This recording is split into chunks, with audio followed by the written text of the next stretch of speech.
मध्य प्रदेश में एक स्थान है ओरछा।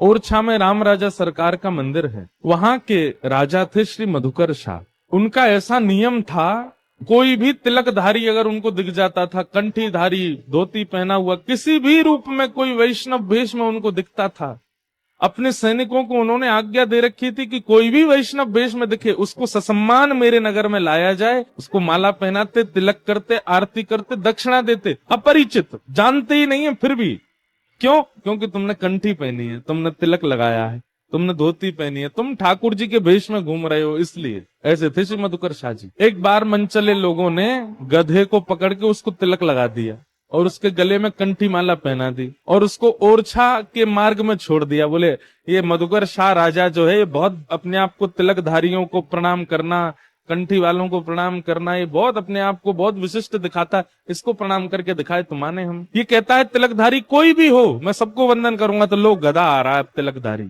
मधुकर शाह ने अपनी ओरछा के परकोटे में सैनिक बैठा रखे थे, और जगह के राजा तो सैनिकों को धनुष बाण लेके बैठाते थे कि कोई आक्रमणकारी आए तो मार देना।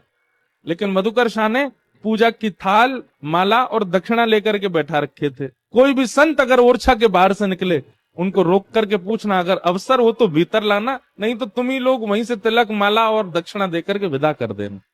जैसे ही गधे को आते देखा, तिलक लगा था उसके चेहरे पे, तो जितने सैनिक थे वो थोड़े से घबरा गए। बोले राजा की तो आज्ञा है कि तिलकधारी, कंठीधारी कोई दिखे उसको प्रणाम करना है, अभी गधे को कैसे प्रणाम करें। सैनिक गए मधुकर शाह राजा के पास और कहा, राजन आज एक आश्चर्य हुआ है। बोले क्या?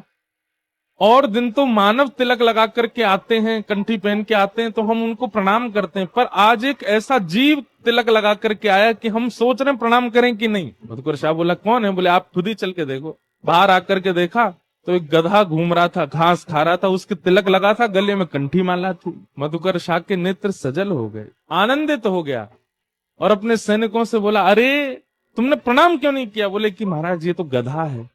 अरे गधा नहीं है तो? बोले आज तक हमने 2 पैर वाले वैष्णव देखे थे, आज 4 पैर वाला वैष्णव आया है, प्रणाम करो इसको। और मधुकर शाह ने अपने सैनिकों सहित प्रणाम किया उस गधे को। हाँ भैया, ऐसे वैष्णवों को देख करके यदि मन आनंदित होता है, मन प्रफुल्लित होता है, मन में भाव उमड़ने लगते हैं, नेत्र सजल हो जाते हैं, तो ये समझना चाहिए कि हमसे ठाकुर जी राजी हैं।